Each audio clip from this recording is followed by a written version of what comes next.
Birds. They are majestic, they are varied, they are beautiful, and they are a challenge to photograph. That's why I find bird photography so rewarding. It requires a unique set of skills and practice to reach the pinnacle of the genre, and that's birds in flight. But with a few simple rules and plenty of practice, you too can come home with some amazing bird photography for your portfolio. Let's cover the equipment, the basics, and what it takes to make a good photo great.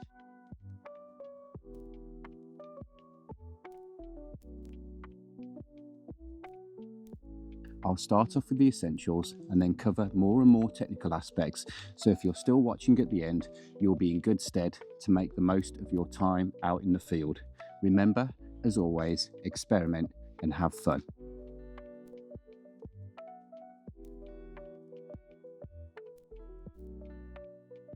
First up is the lens, and it's usually worth spending more of your budget on the lens than the camera. With most cameras these days more or less conforming to the demands of a modern day photographer, you can pick up a great performing camera at competitive prices. However, your lenses are designed for more bespoke purpose, with 35 to 55mm prime lenses for portrait photography, wide-angle lenses for landscape photography, and then telephoto lenses for wildlife. Don't be tempted to get a one-size-fits-all lens with a wide-ranging focal length, as the optics needed to get great wide-angle photos and the optics to get great telephoto lenses are at the opposite ends of the technical spectrum, and lens manufacturers have to settle for a middle ground with such a lens, and this means your photos may be compromised. Instead, go for a lens with a reach of between 70mm to 400mm or 150mm to 600mm, like the one I'm using.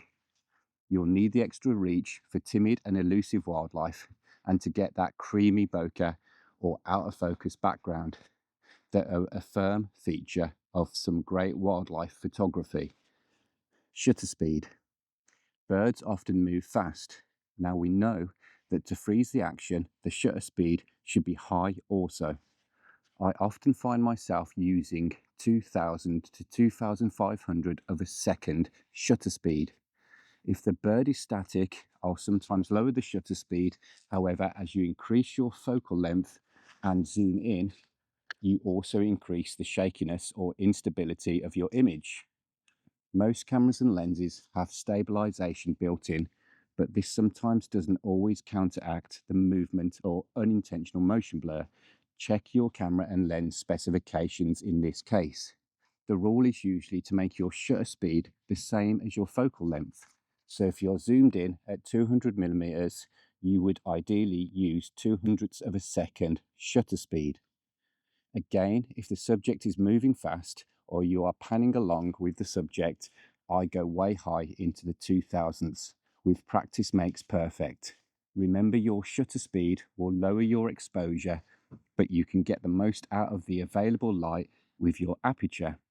My Sigma 150 to 600mm aperture is f for fast, meaning how wide the aperture can open. And at 150mm, it's f5.6. And at 600mm, the maximum zoom, it is f6.3. It lets in more light zoomed out than it does zoomed in. All lenses are again different to a certain degree, but essentially I find that I always have my aperture as wide open as possible to A, catch as much light as I can, and B, have the largest depth of field for that creamy background. On most lenses, if you set the aperture as wide as possible, it will open and close automatically to stay on the widest setting it can as you zoom in and out. Now with my shutter speed and aperture sorted, I'll set my ISO to auto. This way, regardless of the light conditions, the camera will use the ISO, the volume or gain of the brightness, to determine the best exposure. I want my shutter speed and aperture to remain fixed to my liking, as I've just described, as these set the look and the aesthetic feel of the image. There are two main points to bear in mind with ISO. Firstly, as the ISO increases, so too the noise in the image. However, it's better to have slightly noisy images and sort that out in post than to go home with dark, blurry or underexposed photos. Secondly, some cameras have an automatic ISO maximum limit. My Sony Alpha will max out at 12,800, even though it can go up to 204,800. Check your individual camera manuals if this is the case. I've never gone over ISO 12,800, and if I ever needed to, I'd try dropping the shutter speed if I can get away with it, or I'd just reside to the fact that there's not enough light and maybe return when the weather or environment is better for the lighting. Is not something you can control easily. If you can keep these suggestions in mind, it will keep your photos going from good to great. The golden hour. Usually as the sun rises or the sun sets, it will give you some beautiful golden light which will add to your photo. If you can have your subject backlit with light, it often makes for a stunning composition. Remember, you don't always have to shoot birds in these lighting conditions. Usually I find that if I've got a soft background comprised of trees, land or water, then the lighting can always be adjusted in post.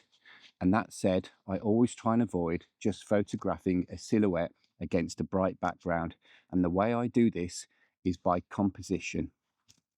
Keeping your subject at eye level, try aiming for higher ground or lie down level with your subject. This will help to bring the viewer on a more personal level with your subject and also create that creamy separation between the subject and the background. A large depth of field and a defocused background will help you achieve that classic look. The more distance you can place between yourself and the subject, and the further the background is away from the subject, the smoother the background will look. This is why a telephoto lens is essential, as these lenses are specifically designed to achieve soft backgrounds when the aperture is wide open, you're zoomed in, and you can capture your subject in focus. With a higher shutter speed to freeze the action and a wide open aperture to achieve that depth of field, it is essential that your subject is pin sharp and in focus. You definitely want to have your focus mode set to AFC or autofocus continuous, which is server mode on some cameras, so that the camera is continually focusing on the subject regardless if you are moving or if it is moving. With most moving subjects, I would strongly recommend you have your drive mode, the amount of photos your camera takes over a period of time, after fully pressing the shutter button, set to continuous or burst. If you can set your burst mode to as many frames per second as possible, then go for it. You'll stand a better chance of capturing that once in a lifetime moment. But bear in mind, though, that on some cameras, your focus or server mode may struggle to keep up with the rate of fire. Practice and experience will come sooner than you know it. With your focus mode set to AFC, you'll also be able to determine the best focus area. Not to be confused with focus mode. The focus area will tell your camera what and where to analyze to achieve focus.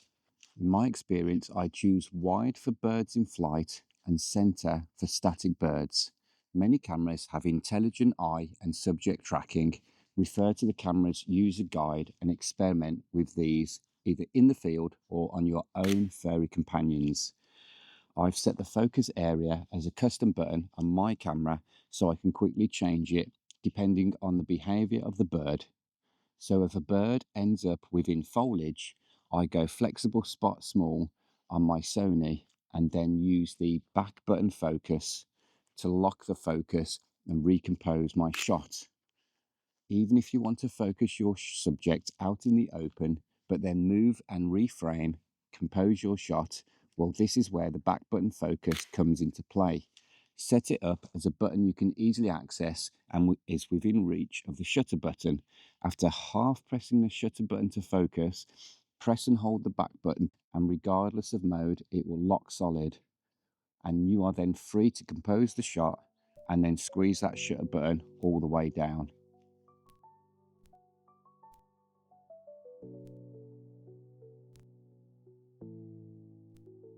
So it's time to cover some more technical aspects I promised earlier. Rolling shutter effect. Most cameras have a progressive or rolling shutter that collects the image data line by line. To avoid your photos looking distorted, definitely have your mechanical shutter turned on. In most cameras, this is electronic versus mechanical or silent versus not silent modes. If you don't use the mechanical shutter and the subject moves from point A to point B over the space of the exposure, then it will look stretched and warped. Weird, right? However, if your subject is perched or roosting, then to save on your mechanical shutter, go silent mode. I have this set up on my Sony camera on the function menu for quick access. Metering mode.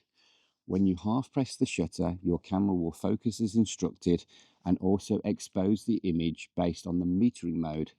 Now I'm only allowing my camera to adjust the ISO or gain of the image based on the brightest highlights, and there are several reasons for this.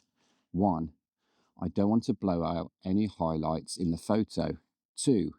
If you've got a beautiful backlighting, then I want to preserve that detail. 3. I can recover the shadows better in post than the highlights. 4. Black areas in a photo are easier to get away with than completely white areas. We don't see all the detail in the dark. 5. I can override what the camera thinks is the best exposure with the exposure compensation dial anyway. Here is an example with the subject against a bright sky. The camera exposes for the brightest parts, the sky, and then I turn the comp dial up to expose the subject. Remember to reset the dial back to 0 once you are done. How do I remember all these settings? Well, I have them saved to a memory card in slot 1 of my camera. This way I can just recall them when I twist the program dial. Your camera should have the ability to save the current setup either in the onboard memory or to an external memory card. Let me know in the comments how you save yours. And if you're still watching, great. Here are a couple of extra tips. Go where the birds are. I honed my skills at the local duck pond, conservation areas, sanctuaries, feeding centres. Water is also a great place where birds frequent around the clock. Birds are the most active early morning and towards dusk. In the summer, when the trees are full of leaves, aim for a river, a lake, or somewhere where the birds can be spotted in open areas. Leave birds in trees more for the autumn when the branches are bare. Look, there is no hard and fast rule, it's all just practice. Make sure you attach the lens hood on your lens. It protects against lens flares, raindrops, and accidental knocks and scrapes. If you are in the thick of the action, it's best to leave reviewing your photos to when it's gone quiet. Nobody wants to miss the shot of a lifetime because they were reviewing the photo at the time. Maybe do a couple of test photos on some branches or a leaf before the models turn up. You'll have opportunity to edit your photos when you get home.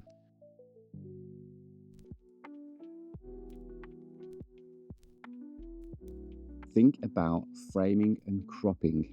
If it's a bird in flight, give it some space to fly into with a little space behind it. A subject that is off center will spark more interest, or if it is a symmetrical shot, then lining it up in the center is just fine. Using a software app like Lightroom will enable you to further separate the background with some masking and texture reduction. Make the subject pop and also give the photo a sense of light, direction and depth. You can then export your final masterpiece and get it printed for an exhibition, a competition, or just your dining room wall.